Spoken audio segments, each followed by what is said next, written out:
Il nous faut approcher la prière sur la base de la victoire, il nous faut prendre cette attitude. Nous trouverons alors qu'il est de plus en plus nécessaire de prendre cette attitude. Je dois maintenant me donner à la prière. Tout la rend impossible du côté humain, mais Seigneur, je réclame, dans la victoire du calvaire, un temps libre pour la prière. Nous devons demeurer dans cette victoire. Cela peut signifier un exercice afin d'obtenir la prière. Ce ne sont pas seulement les nombreux obstacles qui pressent sur nous, dans la ligne des choses extérieures, des événements qui ne laissent aucun temps pour la prière. Combien il est vrai que, dès que nous sommes à genoux, la prière est arrêtée sur le seuil même. Il peut n'y avoir aucun obstacle de l'extérieur, il peut n'y avoir aucune sonnette qui retentit, aucun appel téléphonique, aucun visiteur qui arrive. Nous pouvons être dans le silence, nous pouvons être enfermés dans notre chambre intime, nous pouvons être réellement sur nos genoux et aussitôt commence une activité intérieure qui nous entrave. Ce peut être une sensation physique, nous pouvons avoir soudain un sentiment physique tout nouveau et qui menace tout notre temps de prière. Et notre corps semble porter un immense fardeau, un poids mort. Il peut se développer en nous des symptômes de maladies dont nous étions tout à fait inconscients auparavant. Ce sont des faits. Puis des conditions mentales qui nous étaient étrangères jusqu'ici peuvent paraître juste à ce moment précis. Oh, quel assaut de milliers de choses qui ne nous avaient pas inquiétés jusqu'ici.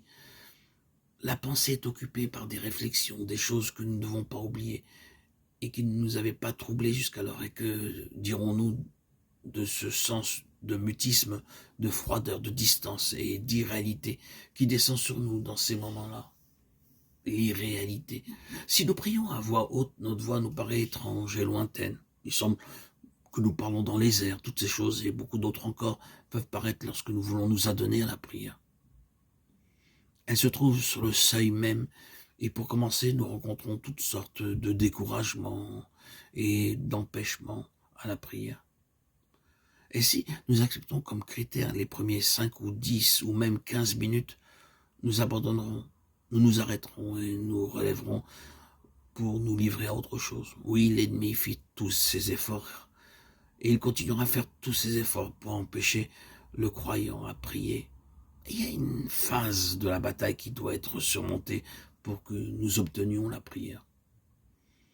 Nous le répétons, ce n'est pas une expérience que nous ne connaissions pas et qui nous soit étrangère.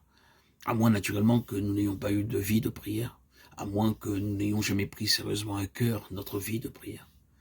Mais nous ne disons pas tout cela comme une simple information. Je le dis à vous et à moi-même, afin que nous reconnaissions que la vie de prière nous appelle à une bataille, une lutte féroce. C'est la guerre des saints pour pouvoir obtenir la prière, et non seulement prier pour la victoire. Il y a cet aspect de l'activité de l'ennemi qui consiste à empêcher la prière. Et il faut livrer une bataille pour l'obtenir. Il doit y avoir une attitude, une prise de position et une lutte dans la prière pour avoir la prière.